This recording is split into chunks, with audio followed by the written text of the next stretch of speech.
इस जड़ को केवल मात्र आप दरवाजे पर टांग दे दोस्तों। ये 3 तरह की जड़ें हैं, यानी कि 3 तरह की यहाँ पर आपको जड़ लेनी है और उन 3 तरह की जड़ को आपको बस केवल मात्र दरवाजे पर अपने घर के मुख्य द्वार पर आपको टांग देना है। आपके जीवन से शत्रु नाम की बीमारी हमेशा हमेशा के लिए खत्म हो जाएगी, यानी कि शत्रु इस लायक नहीं रहेगा कि आप पर कुछ किया कराया करवा सके। और दोस्तों यदि करवाता भी है सामने से किया कराया, तब भी शत्रु जो है वो पूरी तरह से बर्बाद होगा। शत्रु इस लायक नहीं रहेगा कि आप पर कुछ किया कराया करवा सके। यदि फिर भी करवाता है तब भी दोस्तों उसका कुछ भी नहीं चलेगा। यदि सामने से आकर के मान लीजिए कोई वार करता है तो उसका वार भी दोस्तों खाली हो जाएगा, उसका वार भी बिल्कुल भी नहीं चल पाएगा। तो दोस्तों किस तरह से उपाय को करना है, कैसे इस उपाय को करना है, पूरा इस वीडियो में जानेंगे, इसलिए वीडियो को अंत तक लास्ट तक जरूर देखना। साथ ही में दोस्तों कमेंट बॉक्स में हर हर महादेव जरूर लिखना। दोस्तों महादेव बाबा का नाम लिखने मात्र से ही आपके जीवन में बहुत ज्यादा तरक्की होती है, बहुत ज्यादा उन्नति होती है। इस कारण से दोस्तों हर हर महादेव जरूर लिखें, इसमें कंजूसी ना करें। और दोस्तों इस वीडियो को लाइक करके ज्यादा से ज्यादा इसको शेयर करें, इस वीडियो को लाइक करें और लाइक करके इसको ज्यादा से ज्यादा शेयर करें।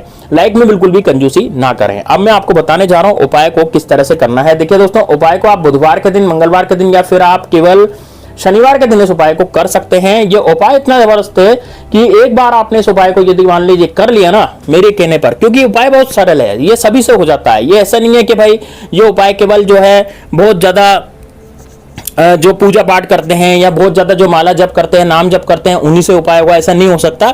ये उपाय केवल उन्हीं लोगों से हो जाएगा जो कि बिल्कुल भी कुछ भी नहीं करते, यानी कि कुछ नहीं करना चाहता, जो पूजा पाठ नहीं करना चाहता, जो नाम जप नहीं करना चाहता, जिसके पास समय नहीं है। क्योंकि आजकल क्या है, भागती दौड़ती जिंदगी है दोस्तों। भागती दौड़ती जिंदगी में हमें बिल्कुल भी समय नहीं मिल पाता। अब समय नहीं मिल पाता तो क्या करें? यदि हमें समय नहीं मिल पा रहा, भागती दौड़ती जिंदगी है, तो हमें फिर इसी तरह के उपायों का सहारा लेना पड़ता है। और ये उपाय इतने कारगर होते हैं, ये जो मैं बता रहा हूं ना, ये आजमाया हुआ उपाय है, यानी कि मैंने लोगों को बताया है और लोगों ने अपने घर में टांगा भी है। और उसके बाद से जो बाहुबली शत्रु थे, जो गीदड़ भक्कियां दे रहे थे, जबरदस्ती धमकियां दे रहे थे, तेरा ये कर दूंगा, तेरा वो कर दूंगा, तेरा ऐसा कर दूंगा, तेरा वो बिगाड़ दूंगा, है ना, जान से मारने तक की धमकियां जो है वो लोग दे रहे थे, तो वो भी दोस्तों चुप हो गए। इसके अलावा जो लोग किया कराया करवा रहे थे, कुछ भी मूड डाल दे, किसी पर कच्चे कलवे साथ दिए, है ना, कच्चे कलवे की वजह से क्या होता है दोस्तों, आपको रात्रि में नींद नहीं आती। ऐसा आपके साथ हुआ भी होगा, जैसे आपके साथ कुछ बुरा बुरा हो रहा होगा, आपको कोई शत्रु भी नहीं होगा, आपके साथ बुरी घटनाएं हो रही होंगी, बुरी बुरी आपके साथ घटनाएं हो रही होगी, बुरी बुरे आपके साथ ख्याल आ रहे होंगे, आपको लग रहा होगा कि यार मेरे साथ जो है रात को नींद नहीं आती, 2-3 बजे नींद खुल जाती है और अचानक से मैं डर जाता हूँ, डरावने मुझे सपने आने लग जाते हैं। तो ऐसा यदि आपके साथ हो रहा है, ऐसा यदि आपके साथ आपको लग रहा है कि यार मेरी जिंदगी में बहुत ज्यादा मुझे परेशानी आ रही है, बहुत ज्यादा प्रॉब्लम आ रही है, बहुत ज्यादा दिक्कतें आ रही है, परेशानी आ रही है, तो दोस्तों आपको केवल ये उपाय करने हैं। इससे आपके जीवन में हमेशा सुदृढ़ता आएगी, बढ़िया आपका जीवन रहेगा और जीवन चक्र जो है बहुत अच्छा चलेगा। साथ ही में दोस्तों जो भी शत्रु वत्रु है, जो भी बाधाएं हैं, जो भी भूत प्रेत हैं, वो भी सब भाग जाएंगे। अब दोस्तों कौन कौन से वो 3 पेड़ है जिनकी लकड़ियां आपको लानी है। देखिए सबसे पहले तो मैं आपको बताना चाहूंगा दोस्तों, आपने जो है बरगद के पेड़ का नाम जरूर सुना होगा। बरगद का जो पेड़ होता है दोस्तों, उसमें भगवान शंकर, भगवान भोलेनाथ का स्वयं जो है वास रहता है। बरगद का जो पेड़ होता है वो इतना जबरदस्त होता है, इतना कारगर होता है कि बरगद के पेड़ के अंदर भगवान शिव, भगवान भोले शंकर स्वयं विराजमान रहते हैं और अपनी उनकी जो जटाएं होती हैं वो भगवान शंकर की जटाएं मानी जाती है। यानी कि दोस्तों ये जो बरगद के पेड़ की जटा होती है ये बड़ी खतरनाक होती है, बड़ी जबरदस्त होती है। इसकी जटा को एक बार जो नोच करके ले आया तो दोस्तों वो शत्रुनाश में आपको बहुत ज्यादा प्रभावी फल देती है। तो आपको करना क्या है, मैंने जो दिन बताया उनको आप डायरी में, कॉपी में नोट कर लीजिए, ताकि आपको उपाय करते समय फिर आपको दिक्कत नहीं है कि यार मैं उपाय कर रहा हूं तो मैं भूल गया, ऐसी दिक्कत नहीं है। इसलिए आप डायरी में, कॉपी में, पेन में कहीं भी वो चीज लिख लीजिए जो मैं आपको बताने जा रहा हूं, ठीक है। अब देखिए आप करना क्या है, ध्यान से सुनिएगा। देखिए दोस्तों सबसे पहले तो आपको करना क्या है, आपको जाना है बरगद के पेड़ के पास।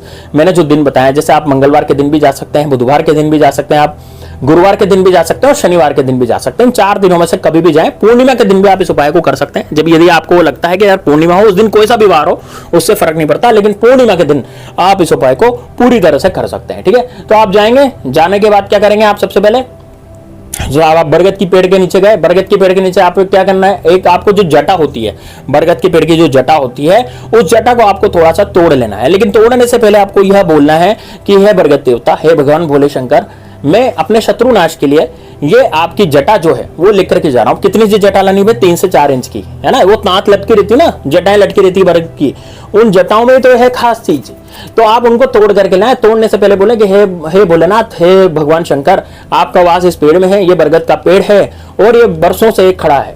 और आप जो है सब कुछ देने वाले हैं, आप दाता हैं, हम तो आपके सामने याचक हैं। मुझे मेरे शत्रु बड़े परेशान करते हैं, उसके लिए मैं आपकी जटा ले जाना चाहता हूं, तो आप मुझे अपनी जटा देने की कृपा करें। थोड़ी सी जटा जो है आप तोड़ लें 3 से 4 इंच लंबी, और उसको किसी कागज की पुड़िया में बांध करके लाएं। ऐसे खुली जटा घर पे मत लाइएगा, आप घर पे ले आए, ठीक है। अब दोस्तों आपने पीपल का पेड़ जरूर देखा होगा। पीपल का जो पेड़ होता है दोस्तों बड़ा ही जबरदस्त होता है। पीपल के पेड़ के अंदर 33 करोड़ देवी देवता विद्यमान होते हैं, नाग, गंधर्व, पितृदेव और दोस्तों शनिदेव, राहु, केतु और जितने भी इंद्रदेव वगैरह और जितने भी ब्रह्मा विष्णु महेश, सभी का वास जो है पीपल में रहता है। लक्ष्मी नारायण का वास भी पीपल में रहता है। तो दोस्तों पीपल जो है ऐसा अमोघ वृक्ष है जिससे आप अपने शत्रु का नाश 100% कर सकते हैं। तो पीपल का आपको क्या लाना है, देखिए पीपल की आपको थोड़ी सी छाल लेकर के आनी है। पीपल की जो छाल होती है वो बड़ी जबरदस्त होती है। तो आप छाल लेने से पहले पीपल को आप खुरचेंगे तभी छाल मिलेगी, है ना। तो आप क्या कहेंगे कि हे पीपल देवता, हे 33 कोटि देवी देवता, आप सब इसमें विद्यमान हैं और आपके प्रताप से ही ये पीपल का पेड़ इतना बड़ा हुआ है और हमें आप बड़ी छाया देते हैं, बड़ी छायादार हवा देते हैं और बड़ी ठंडी ठंडी हवा आप हमें प्रदान करते हैं।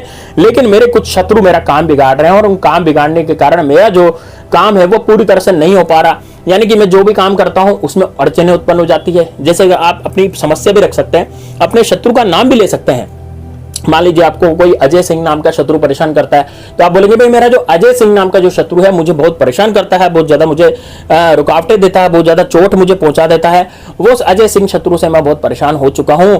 या फिर आपका कोई गुप्त शत्रु है तो आप गुप्त शत्रु के बारे में भी वहां बता सकते हैं। इसलिए आप मुझे अपनी जो है थोड़ी सी छाल देने की कृपा करें। ऐसे आप हाथ जोड़ करके विनती करके और थोड़ी सी छाल ले आए। ध्यान रहे दोस्तों, जब भी आप छाल लेने जाएं पीपल के वृक्ष के नीचे तो अलग से जाएं। ऐसा नहीं है कि आप एक साथ जा रहे हैं, जैसे आप बरगद के पेड़ पे गए और उसके बाद फिर आप पीपल के वृक्ष पे चले गए। नहीं, आप बरगद के पेड़ से जो तांत लाए थे उसको आपको घर पे रखना है, ऐसी जगह रखना है जहां पर किसी को दिखे नहीं, और जहां पर कोई डिब्बी वगैरह में रख दीजिए ताकि किसी को हाथ नहीं लगा पाए कोई भी, ठीक है। ऐसे गुप्त स्थान पे रखें। उसके बाद आप वापस जाएं और पीपल के पेड़ के पास जाएं। पीपल के पेड़ के पास जो मैंने बताया वो करें। उसके बाद छाल जब आप उसकी लेंगे तो छाल लेते समय छाल जैसे ले लेंगे, उसके बाद दोस्तों थोड़ा सा दूध पीपल की जड़ में जरूर डालें।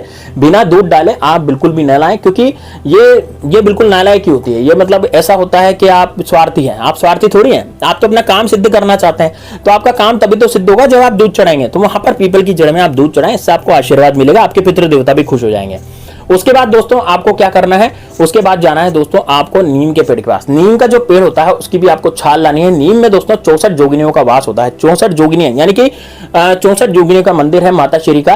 तो वो उसका जो है वहां पर विद्यमान रहता है। 64 जोगिनियां होती है दोस्तों, बड़ी जबरदस्त होती हैं। वो भगवान शंकर के जो माता सती है, माता पार्वती है, उनका जो रूप होती है, उनकी 64 तरह की जोगिनियां यानी 64 तरह की माताएं होती है। तो उसमें सब में नीम के पेड़ में उन सबका वास होता है। आपने देखा होगा नीम कड़वी भी होती है, तो शत्रु नाश के लिए बहुत जबरदस्त होती है। तो आपको करना क्या है दोस्तों, आपको सबसे पहले नीम की जो छाल होती है, नीम के पेड़ की जो छाल होती है, वो 64 जोगिनों का नाम लेकर के, है 64 जोगिनी माता मेरे शत्रु मुझे बहुत परेशान कर रहे हैं, या फिर कोई शत्रु ऐसा है जिसका नाम आप जानते हैं तो नाम पढ़ लीजिए वहां पर, और परेशान कर रहे हैं तो मैं आपकी छाल ले जाना चाहता हूं। बस इतना आपको बोले। इतना बोलने के बाद दोस्तों वो नीम की जो छाल है वो आप ले लें, और नीम की छाल लेकर के एक बार नीम की छाल ले लेंगे आप। नीम की छाल लेकर के बस आप अपने घर पे चले आइए, कागज में की पुड़िया में बांध करके। तीनों को अलग अलग लाना है। आप तीनों को लाने के बाद आप क्या करना है, तीनों को जैसे आप घर पे ले आएंगे तो तीनों को घर पे लाने के बाद लाल कलर की कपड़े की पोटली लें। लाल कलर के कपड़े की पोटली लेकर के अपने मुख्य द्वार के अंदर की तरफ बांध दें। बस आपका शत्रु दोस्तों निस्तनाबूद हो जाएगा। शत्रु का किया कराया उसी समय से खत्म हो जाएगा। इतने जबरदस्त हैं ये तीनों पेड़ों की जो छालें हैं, ये जो तांत है, ये छाल है, और दो पेड़ों की तो छाल है और एक पेड़ की तांत है दोस्तों। इससे कोई भी भूत प्रेत बाधा कुछ नहीं उलझ सकता, इतना जबरदस्त है। तो उसको जरूर कीजिए। देखिए इसमें कोई मंत्र नहीं है, कोई पूजा पाठ नहीं है, तो वीडियो को जरूर लाइक कर दीजिएगा, ज्यादा से ज्यादा शेयर कीजिएगा, ज्यादा से ज्यादा कमेंट बॉक्स में हर हर महादेव लिखिएगा। मिलते हैं नेक्स्ट वीडियो में, तब तक के लिए जय श्री राम, जय बागेश्वर धाम सरकार, हर हर महादेव।